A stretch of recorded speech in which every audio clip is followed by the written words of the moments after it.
बंगाल की सीमा पर स्थित कालघाटी एक ऐसा स्थान था जहां दिन में भी अंधकार पसरा रहता था। घने वृक्षों और सर्पीली पगडंडियों के बीच स्थित यह घाटी तंत्र मंत्र और अघोर साधनाओं के लिए बदनाम थी। यहां सदियों से अघोरी और तांत्रिक अपनी साधनाएं करते आ रहे थे। माना जाता था कि इस घाटी में अनदेखी शक्तियों का वास है जो यहां आने वालों की परीक्षा लेती है। हमारे चैनल को सब्सक्राइब करें और हां, बेल आइकन भी दबाना न भूलें।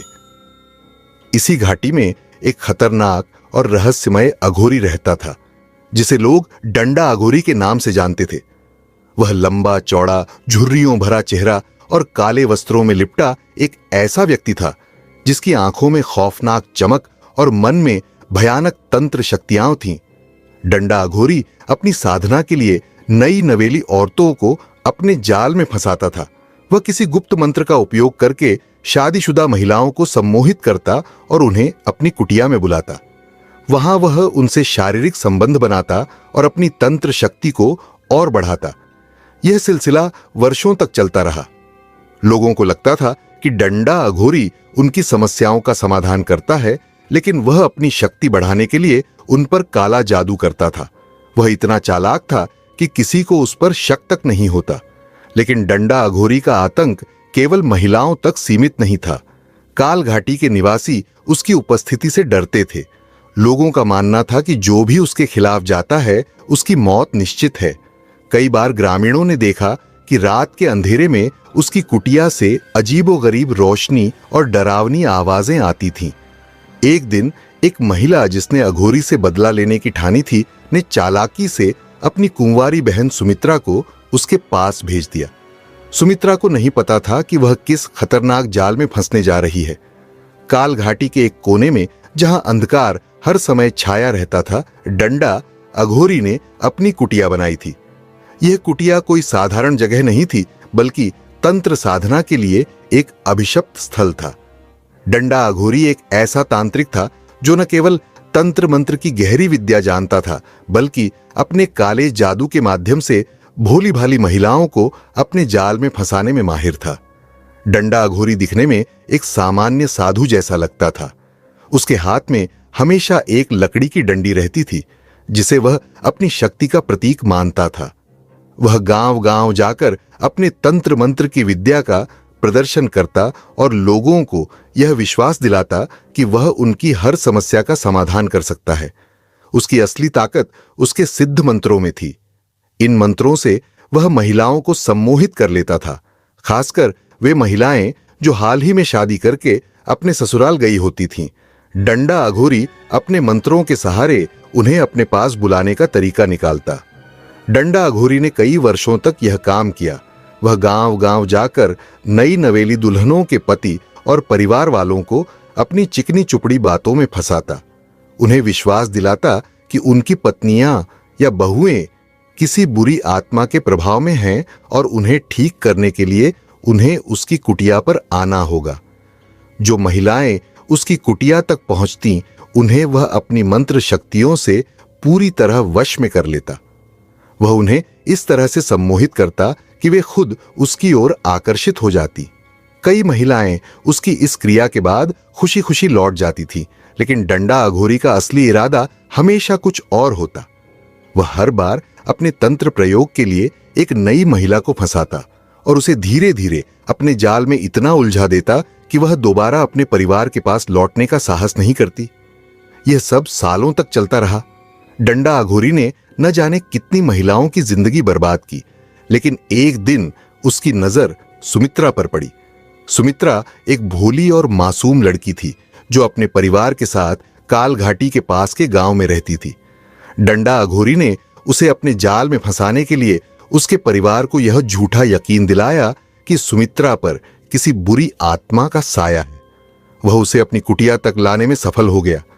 डंडा अघोरी की योजना थी कि वह सुमित्रा का उपयोग अपनी सबसे बड़ी तांत्रिक साधना के लिए करेगा। वह जानता था कि सुमित्रा जैसी मासूम और शुद्ध आत्मा के बलिदान से वह अपार तांत्रिक शक्तियां हासिल कर सकता है। सुमित्रा एक सरल और निश्चल युवती थी। उसका चेहरा मासूमियत का प्रतीक था और उसकी आंखों में एक अद्भुत चमक थी। लेकिन उसकी यही मासूमियत डंडा अघोरी की बुरी नजर का शिकार बन गई। सुमित्रा अपने परिवार के साथ काल घाटी के पास के गांव में रहती थी।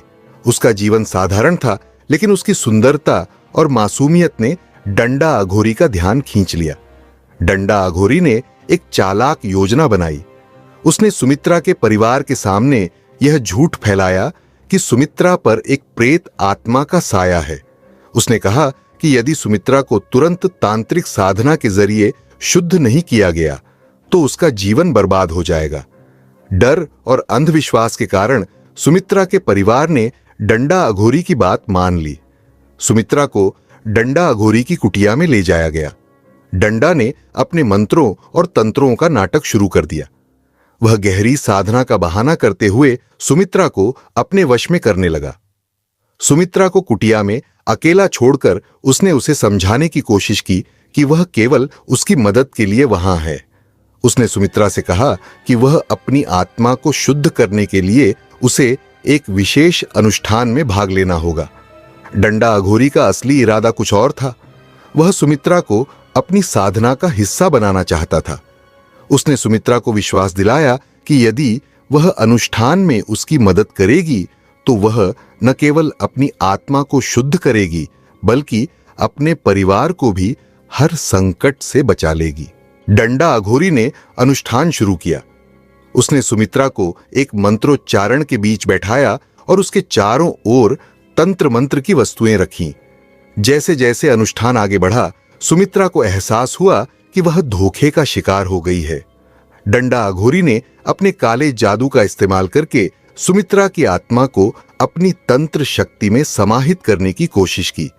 उसने उसकी बलि देकर अपार शक्ति प्राप्त करने की योजना बनाई थी। डंडा अघोरी ने सुमित्रा का बलिदान दे दिया, लेकिन उसे जो शक्ति प्राप्त करनी थी वह उसकी उम्मीदों के बिल्कुल विपरीत निकली। सुमित्रा की आत्मा, जो मासूम और पवित्र थी, बलिदान के बाद एक भयानक पिशाचिनी में बदल गई। उसकी आत्मा ने तंत्र मंत्र के प्रभाव से एक रौद्र रूप धारण कर लिया। उसके लंबे बाल, खून से सनी लाल आंखें और तीखी चीख ने पूरी कुटिया को हिला दिया। सुमित्रा अब पिशाचिनी बन चुकी थी। पिशाचिनी ने अपनी शक्ति से डंडा अघोरी पर हमला किया। वह जान चुकी थी कि उसकी मौत के पीछे केवल डंडा अघोरी का हाथ है। डंडा ने अपनी जान बचाने की कोशिश की, लेकिन पिशाचिनी की शक्ति इतनी अधिक थी कि वह उसकी तंत्र मंत्र विद्या को भी बेकार कर गई। डंडा अघोरी, जिसने सैकड़ों महिलाओं की जिंदगी बर्बाद की थी, उसी पिशाचिनी के हाथों मारा गया। उसकी चीखें रात के अंधेरे में गूंजती रहीं। रात के घने अंधकार में काल घाटी के आसपास सन्नाटा छा गया था। पिशाचिनी अब पूरी तरह से जाग चुकी थी। उसकी आत्मा को मिले काले शक्तियों के कारण वह अब एक भयानक राक्षसी रूप में जीवित थी। उसकी लाल आंखें तेजी से चमकती हुई किसी भी अंधकार को चीरकर वातावरण में भय और आतंक फैला रही थी। डंडा अघोरी को जब अपनी गलती का एहसास हुआ तो वह भयभीत हो गया। उसे समझ में आ गया कि सुमित्रा की बलि के बाद जो पिशाचिनी जागी थी, उसे रोकने की उसकी सारी योजनाएं असफल हो गईं। वह जान गया था कि अब वह अपनी जान बचाने के लिए नहीं भाग सकता। डंडा अघोरी ने अपने प्राचीन तंत्र मंत्र का प्रयोग किया, लेकिन पिशाचिनी की शक्ति इतनी प्रबल थी कि उसके तंत्र कोई भी प्रभाव नहीं डाल पाए। पिशाचिनी ने उसकी तंत्र शक्तियों को अपनी तरफ खींच लिया और उसे अपनी गिरफ्त में ले लिया। सुमित्रा का रूप बदल चुका था। अब वह एक भयानक पिशाचिनी थी। उसकी लंबी लंबी नाखून, सूखे चेहरे पर उभरी हड्डियां और खून से लथपथ आंखें उसे देखने वालों को कांपने पर मजबूर कर देती थीं। उसकी तीखी चीखें रात भर सुनाई देती रहीं, मानो वह अपने चारों ओर के अंधकार को समेट रही हो। काल घाटी की गलियों में घबराए लोग भयभीत हो गए थे। उन्हें अब समझ में आ गया था कि एक बुरी आत्मा इस घाटी में प्रवेश कर चुकी है। पिशाचिनी का आतंक फैलता गया। उसकी शक्ति इतनी प्रबल थी कि उसने गांव वालों के हर घर, हर रास्ते को अपनी गिरफ्त में ले लिया। पिशाचिनी ने काल घाटी में आने जाने वाले प्रत्येक वाहन को अपनी शक्तियों से रोक लिया। उसने अपनी ऊर्जा से सड़क पर एक अजीब सा प्रकोप फैला दिया था, जिससे वहां से गुजरने वाले लोग अपने वाहनों से अनायास ही गिरकर मरने लगे। सड़कें धीरे धीरे सुनसान हो गईं। जो भी वहां आता उसकी चीखें सुनाई देती और फिर सन्नाटा छा जाता। वह न केवल लोगों को मौत की ओर धकेल रही थी, बल्कि उनकी आत्माओं को भी अपने साथ खींच रही थी।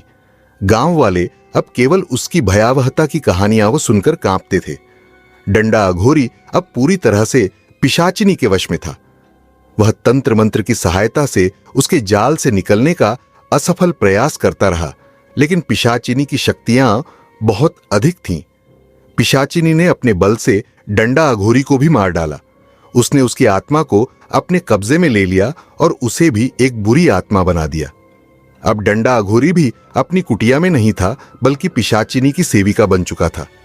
काल घाटी अब केवल डर और मौत का प्रतीक बन चुकी थी। वहां से गुजरने वाले हर व्यक्ति के मन में केवल एक ही सवाल था, पिशाचिनी अब कहां है? उसका आतंक अब और अधिक भयावह हो गया था। लोग अब केवल एक अनिश्चित भविष्य की ओर देख रहे थे, जहां काल घाटी की राह भटकना मौत के समान था। पिशाचिनी का आतंक दिनों दिन बढ़ता जा रहा था और कोई भी उससे बच नहीं सकता था। काल घाटी अब एक घोर डरावनी जगह बन चुकी थी। जहां पहले जीवन की हलचल और हंसी खुशी थी, वहां अब सिर्फ सन्नाटा और खौफ फैल चुका था। लोगों के दिलों में डर समाया हुआ था और हर आवाज, हर हलचल उन्हें पिशाचिनी के आतंक की याद दिलाती थी। सुमित्रा की आत्मा अब एक भयानक पिशाचिनी के रूप में जीवित थी। उसकी तेज लाल आंखें हर गली, हर सड़क में डर फैलाती थीं। रात के अंधेरे में उसकी चीखें गूंजती थीं, जो किसी के भी कानों में सुनाई देती और दिल में गहराई तक समा जाती थीं। उसकी चपलता और भयंकर रूप ने हर घर, हर रास्ते को खौफ में डाल दिया था। लोगों ने पिशाचिनी की शक्तियों को समझ लिया था। वे अब केवल उसकी छाया को ही दूर से महसूस कर सकते थे। उसका रूप उन्हें कहीं भी दिखाई दे सकता था, कभी घनी रात में, कभी उजाले में, लेकिन उसका भय हमेशा मौजूद था। काल घाटी में आने वाले प्रत्येक व्यक्ति को पिशाचिनी के आतंक का सामना करना पड़ता था। जिसने भी वहां कदम रखा, उसकी चीखें सुनाई देती थीं और अगले ही क्षण उसका अस्तित्व समाप्त हो जाता था। अंधकार में किसी के वाहन के टायरों की आवाज या किसी की चीखें उन्हें बता देती थीं कि कोई भी वहां से बचने वाला नहीं है।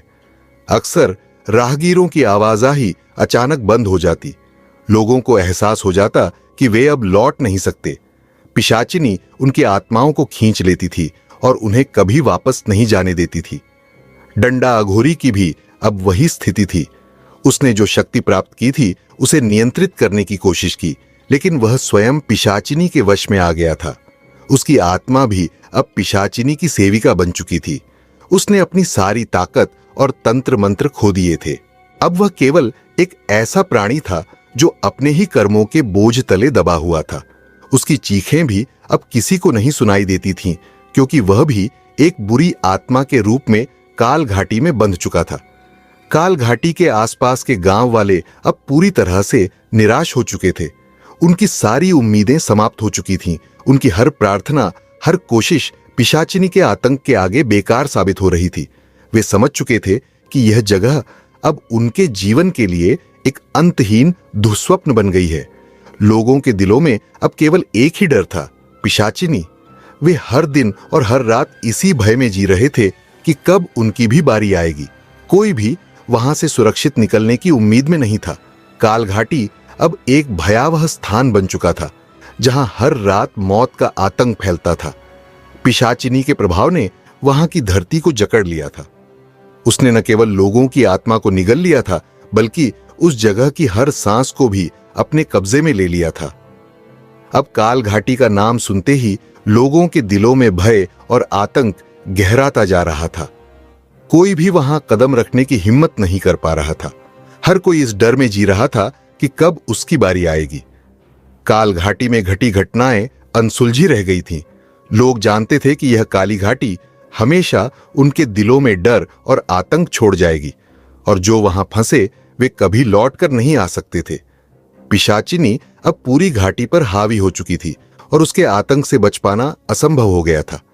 काल घाटी हमेशा के लिए एक ऐसी जगह बन गई थी जो अब केवल डर और रहस्य में डूबी हुई थी। काल घाटी में जो रहस्य और आतंक फैल चुका था, उस पर कोई भी नियंत्रण नहीं कर पा रहा था। पिशाचिनी की शक्ति अब इतनी प्रबल हो चुकी थी कि उसने अपने चारों ओर हर जीवित चीज को अपनी गिरफ्त में ले लिया था। डंडा अघोरी भी उसके जाल में फंस चुका था। डंडा अघोरी अब एक खोखले अस्तित्व में बदल चुका था। उसकी सारी शक्तियां जो उसने तंत्र मंत्र से प्राप्त की थीं, अब पूरी तरह से समाप्त हो चुकी थीं। पिशाचिनी की ऊर्जा ने उसे कमजोर और असहाय बना दिया था। उसका तंत्र मंत्र अब कोई प्रभाव नहीं डाल रहा था। वह समझ गया था कि अब उसका अस्तित्व भी खतरे में है। उसे एहसास हो गया था कि वह भी एक बुरी आत्मा के रूप में पिशाचिनी की अधीनता में आ चुका है। उसने बहुत कोशिश की, लेकिन पिशाचिनी की शक्ति अब इतनी प्रबल हो चुकी थी कि उसे हर बार पराजय का सामना करना पड़ा। पिशाचिनी अब और अधिक हिंसक और क्रूर हो गई थी। उसने हर जीवित प्राणी को अपने कब्जे में ले लिया था। उसके साथ अब डंडा अघोरी भी एक सहायक बन चुका था, लेकिन उसकी ताकत अब खत्म हो चुकी थी। हर बार पिशाचिनी ने उसकी चीखों और कराहों को अनसुना कर दिया। वह अब केवल उसके निर्देशों का पालन करता था, लेकिन उसकी खुद की आत्मा कमजोर और भटक चुकी थी। एक रात जब पिशाचिनी अपने चरम पर थी, उसने डंडा अघोरी को भी अपना शिकार बना लिया। वह अब एक भयानक और निरंतर दर्द में जी रहा था। उसकी चीखें और कराहें भी कालघाटी में सुनाई नहीं देती थीं। पिशाचिनी ने उसे आत्मा के उस गर्भ में धकेल दिया जहां से कोई भी जीवित वापस नहीं आ सकता था। उसकी तंत्रिक शक्ति, जो कभी उसके लिए पहचान और संजीवनी की तरह थी, अब मृत हो चुकी थी। डंडा अघोरी की मृत्यु के साथ ही कालघाटी में जो भय और आतंक था, वह और भी गहराता चला गया। पिशाचिनी अब अकेली हावी नहीं थी। उसकी शक्ति अब इतनी प्रबल हो गई थी कि हर जीवित प्राणी उसकी गिरफ्त में था। कोई भी वहां से बच नहीं सकता था। कालघाटी अब एक ऐसा स्थान बन चुकी थी जहां केवल डर और रहस्य शेष थे। डंडा अघोरी की शक्ति और तंत्र भी अब असमाप्त रह गई थी। उसकी आत्मा भी पिशाचिनी के शिकंजे में बंध चुकी थी। कालघाटी अब एक अंधेरी रहस्यमय घाटी बन चुकी थी जहां से लौटने का कोई रास्ता नहीं था। पिशाचिनी ने वहां के हर जीवित प्राणी को अपने जाल में जकड़ लिया था। डंडा अघोरी की मृत्यु के बाद भी वह अपने आतंक के साथ वहां बनी रही। कोई भी नहीं जानता था कि कालघाटी का यह आतंक कब समाप्त होगा, या अगर समाप्त होगा भी तो वह किस रूप में होगा। लोग अब केवल उस घाटी के भयावह अतीत को याद कर सकते थे और खुद को उसके अधिनायक से बचाने की कोशिश करते थे। लेकिन कालघाटी के डरावने वजूद ने हर एक जीवित आत्मा को यह सिखा दिया था कि वहां जीवन और मृत्यु के बीच की सारी सीमाएं धुंधली हो चुकी हैं। यह कहानी यहीं समाप्त होती है, लेकिन जीवन के हर मोड़ पर एक नई चुनौती और एक नई शुरुआत की संभावना बनी रहती है। प्रिय दर्शकों, हम आशा करते हैं कि इस रोमांचक यात्रा ने आपके दिल में एक नई उमंग और उत्सुकता का संचार किया होगा। तो हमें जानकर खुशी होगी कि हमारी यह कहानी आपके दिल तक पहुंच पाई। क्या आपने इसे महसूस किया? क्या आपके मन में भी किसी रहस्य की हलचल उठी? हम बेसब्री से इंतजार कर रहे हैं कि आप हमें अपने विचार और प्रतिक्रियाएं कमेंट्स में जरूर साझा करें। अगर आप हमारे चैनल पर नए हैं तो क्या इंतजार कर रहे हैं? इस बेहतरीन यात्रा का हिस्सा बनने के लिए हमारे चैनल को सब्सक्राइब करें और हां, बेल आइकन भी दबाना न भूलें ताकि हमारी हर नई और रोमांचक कहानी सीधे आपकी स्क्रीन तक पहुंचे। अब इस दिलचस्प सफर को जारी रखें और अगले अद्भुत रहस्यों का आनंद लें। हम जल्द ही फिर लौटेंगे और इस बार हम आपको और भी गहरे और अनोखे रहस्यों के संसार में लेकर जाएंगे।